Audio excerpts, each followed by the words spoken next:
हित तुम्हारे लिए होगा। ये जिनको हिंदू मुस्लिम करने की आदत है ना, ये तुम्हारा राज्य, ये मेरा राज्य, तुम्हारी सरहद मेरी सरहद, हाँ ये तुम्हारी सरकार ये मेरी सरकार, जी नहीं, ये देश हमारा है। इस देश का हर राज्य हमारा है, इस देश का मजदूर हमारा है। इसलिए मैं आपसे कह रही हूं, बहुत से अच्छे अधिकारी, जिस तरह से मैंने अहमदाबाद कमिश्नर विजय नेहरा के बारे में आपको बताया है कि किस तरह एक साजिश करके, क्योंकि वो सच्चाई बता रहे थे, उन्हें वहां से बर्खास्त किया गया है। और प्रियंका गांधी जी की 1000 बसें उत्तर प्रदेश के बॉर्डर पे तैयार खड़ी हैं, फोन नंबर, ड्राइवर के नाम, सब कुछ, बसों के नंबर भी दिए जा चुके हैं। अब बस इंतजार है कि कोई और बहाना ना लगाते हुए उन बसों को उत्तर प्रदेश की सरहद के भीतर जाने दिया जाए, वरना गाजियाबाद का आज का जो मंजर हम सब ने देखा है वो अपने आप में खतरा पैदा करता है। और दिल्ली के मुख्यमंत्री से मैं कहना चाहूंगी, ढोंग और तमाशे बंद कर दीजिए, ये समय नहीं है। आपके नेता कुछ कहते हैं, आप कुछ कहते हैं। जो आप कहते हैं केजरीवाल जी, वो आपके नेता चीख चीख कर कहते हैं, बट आपके नेता जो मीडिया में कहते हैं वो आप नहीं कहते हैं, आप खामोश हो जाते हैं। आप केंद्र से सवाल नहीं करते, आप मोदी शाह की जोड़ी को अब नहीं ललकारते हैं, लेकिन आपके नेता ललकारते हैं। आप समझ रहे हैं, ये जो दोहरा चरित्र है ना, हाथी के दांत खाने के और दिखाने के, और ये बंद कर दीजिए।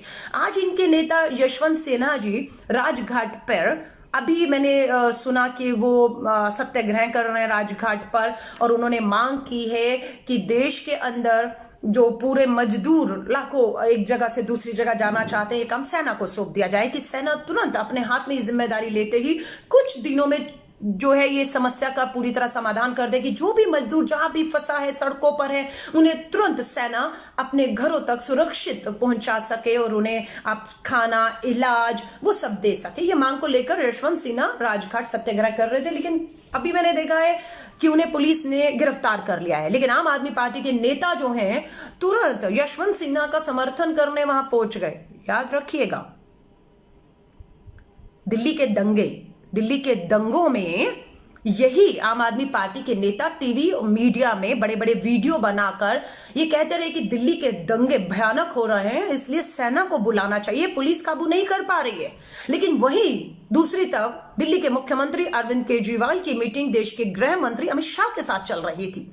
उस मीटिंग के अंदर जो सही जगह थी, जो सही समय था कि दिल्ली के मुख्यमंत्री केजरीवाल देश के गृह मंत्री से ये निवेदन करते कि दिल्ली के दंगों में पुलिस नाकाम हो रही है रोकने में, आप सेना को बुलाइए। वहां उन्होंने वो बात नहीं कही।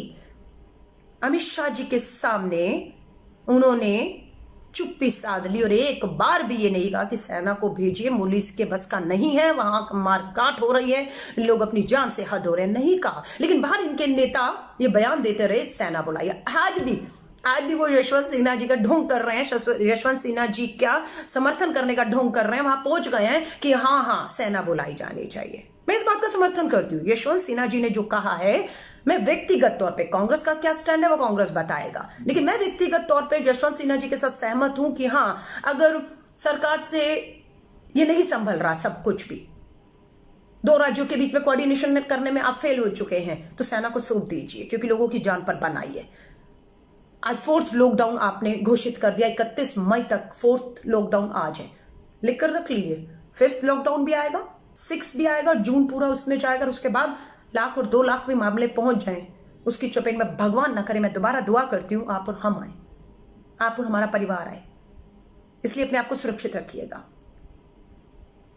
आंकड़ों का बहुत बड़ा खेल हो रहा है, क्योंकि विश्व में वाहवाही लूटनी है कि पूरे विश्व में एक ही नेता है जिसकी इतनी बड़ी आबादी होने के बावजूद भी उसके आंकड़े जो हैं वो कुछ भी नहीं है। पर ये सच्चाई नहीं है, सच्चाई छुपाई जा रही है। सच्चाई बताने पर ही विजय नेहरा, अहमदाबाद के कमिश्नर, को वहां से छुट्टी कर दी गई, उन्हें हटा दिया गया कमिश्नर के पद से।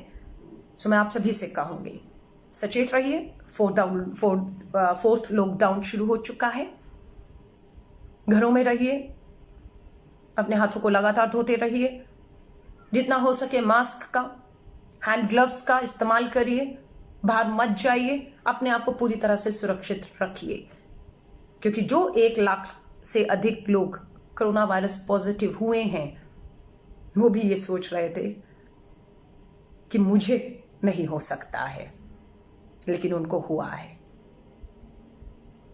तो मैं आप सभी से कहूंगी, अपने आप को सुरक्षित रखिए और बिल्कुल इस गरीब मजदूर की आवाज, क्योंकि एक और मजाक बार बार भाजपा के प्रवक्ताओं द्वारा श्री राहुल गांधी जी ने जब तीसरी प्रेस वार्ता की तो उसमें ये सुझाव दिए थे कि ये जो लाल और संतरी और हरा जोन है कि कौन सबसे खतरनाक इलाके हैं जहां पर सबसे ज्यादा कोरोना वायरस पॉजिटिव के लोग हैं, और ग्रीन जहां पर कोई नहीं है, ये केंद्र नहीं तय करे, ये राज्यों को तय करने दीजिए, क्योंकि वो जमीन पर उन्हें ज्यादा हकीकत इस बात की मालूम है।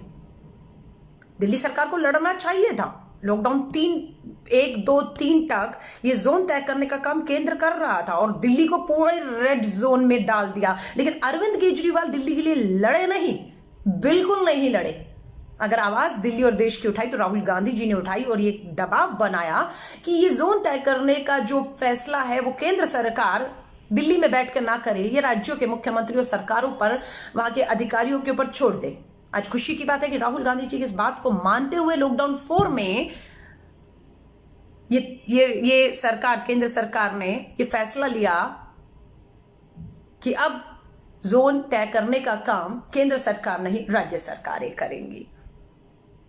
और अब मुझे आगे यकीन है ये दबाव आपकी तरफ से बना रहा तो मैं आपको यकीन दिलाती हूँ ये आपकी जीत होगी, ये इस देश भारत की जीत होगी, ये मजदूर की जीत होगी। दबाव फिर वही जिसपे आज भी हम अटे हुए हैं कि 14 करोड़ मनरेगा और शहरों के बेरोजगार युवाओं के खातों में 7,500 महीना मात्र अगले 3 महीने तक आप दे दीजिए, हमेशा के लिए नहीं। बस इतना हम आपसे कह रहे हैं। हमारी मांग, दोबारा दोहरा रही हूं, हमारी मांग गरीब की जेब में पैसा, भूखे के पेट में रोटी, सही समय पर सही इलाज और रोजगार, बस हमारी ये मांग है। और इस मांग तक मैं उम्मीद करती हूँ आप और हम यूं ही देश के लिए अड़े रहेंगे और मांग को उठाते रहेंगे। मेरी शुभकामनाएं आप सभी के साथ है, आप सभी जुड़े, और उम्मीद करती हूँ इस वीडियो को ज़्यादा से ज़्यादा शेयर करिएगा, क्योंकि जो बातें मैंने रखी हैं आज, उससे उन सभी को एक ताकत मिलेगी जो इस आपदा में हमारे सहारे पर, हमारी आवाज़ के सहारे पर लड़ रहे हैं। मेरी शुभकामनाएं आप सभी के साथ हैं।